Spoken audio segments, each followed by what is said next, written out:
40년의 장터, 다시 온 사랑. 오늘 이야기는 오래된 재래시장에서 시작됩니다. 볕이 기울 무렵 국밥 냄비가 숨을 쉬고 저울추는 느릿하게 오르내립니다. 그때 한 남자가 제 앞을 스쳐갑니다. 흰머리 약간 굽은 어깨, 그러나 눈빛만은 그대로 40년 전 제 첫사랑이던 정혜수였습니다. 저는 장사 중이었습니다. 고등어를 굽다가 얼어붙은 손이 떨렸고 마음은 훨씬 더 떨렸습니다. 혹시 혜수 씨? 제가 먼저 불렀고 그는 잠시 허공을 더듬다 제 이름을 불렀습니다. 영옥 씨? 그 순간 40년의 시간이 종이 접힌 자국처럼 얇아졌습니다. 우리는 뜨거운 차를 마셨고 그러다 보니 차보다 뜨거운 말들이 나왔습니다. 왜 헤어졌는지, 그때 왜 한 발 더 못 갔는지, 서로의 잘못과 서로의 미련. 그리고 그날 혜수와 저는 조심스레 약속했습니다. 내일도 보자. 다음 날부터 혜수는 제 좌판 옆에 자리를 얻었습니다. 그는 생강과 대추를 팔았고 저는 생선과 김치를 팔았습니다. 생선 사시면 대추 차 할인, 대추 사시면 고등어 반값. 시장 사람들은 우리를 장터 커플이라 불렀습니다. 젊을 때처럼 불붙지는 않았지만 하루가 하루를 깨우는 따뜻한 불씨가 자랐습니다. 문제는 우리의 사랑이 아니라 우리의 자식들이었습니다. 저에게는 딸 지민, 아들에게는 아들 도윤. 처음엔 다들 박수 쳐주는 줄 알았습니다. 그런데 박수 뒤에 계산기 소리가 숨어 있는 줄 저는 늦게 알았습니다. 엄마, 설마 결혼이라도 생각하는 건 아니죠? 지민의 말투는 다정했지만 묵직했습니다. 재혼하면 재산은 어떻게 되는지 알고는 계세요?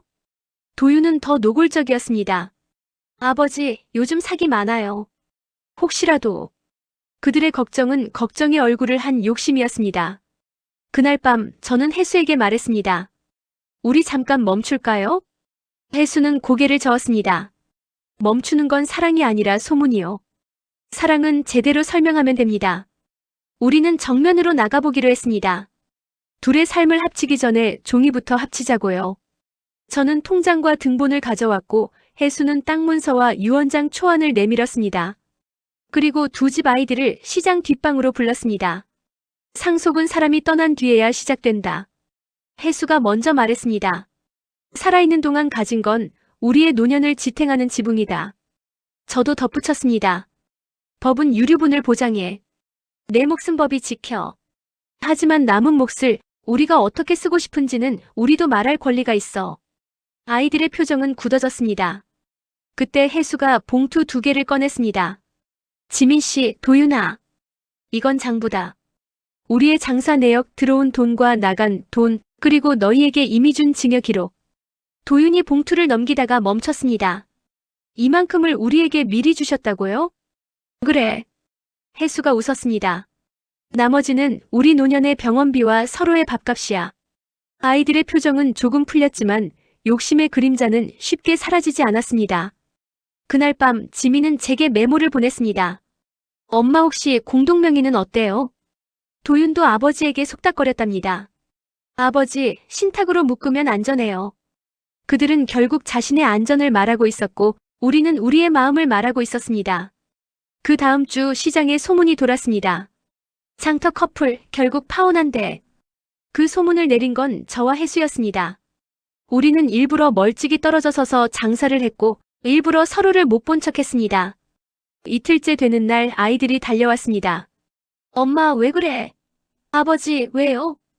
우리는 그제야 묻고 싶었던 걸 물었습니다. 파혼을 원한 건 너희였니? 그들의 얼굴에 정직이 올라왔습니다. 아니요, 저희는 그냥 무서웠어요. 무엇이? 우리가 버려질까 봐요. 그 말에 제 심장이 탁 하고 내려앉았습니다. 40년을 돌아 겨우 다시 잡은 손입니다. 그러나 아이들이 느낀 건 소외였습니다.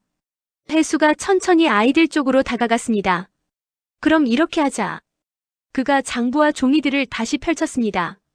첫째, 너희 유류분은 건드리지 않는다. 둘째, 우리 둘의 생활비 치료비 장례비는 공동계좌로 따로 묶는다. 셋째, 남는 몫의 일부는 시장 장학금과 밥상 기금으로 기부한다. 여기가 우리가 다시 만난 자리니까. 저는 마지막 조건을 더했습니다. 넷째, 매달 한 번 넷이 같이 밥을 먹는다. 말이 쌓이지 않도록 밥을 쌓자. 아이들은 고개를 끄덕였고 저는 그제야 손에 피가 도는 걸 느꼈습니다. 그날 밤 소문은 또 바뀌었습니다. 장터 커플 결혼한다네.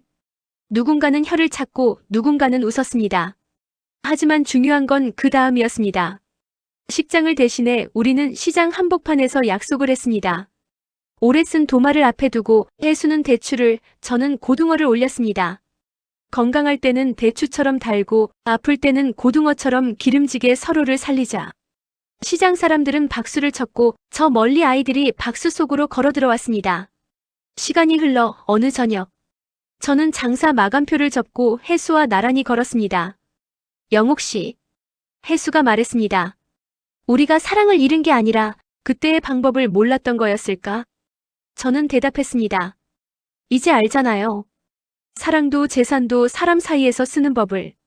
시장 불이 하나둘 꺼지고 남은 불빛이 우리 발을 데웠습니다. 40년 만의 장터는 우리에게 늦지 않은 사랑을 내주었고 두 집의 아이들은 욕심 대신 서로의 자리를 배웠습니다. 그게 오늘 이야기의 결말입니다. 그리고 내일 우리는 다시 장사를 할 겁니다.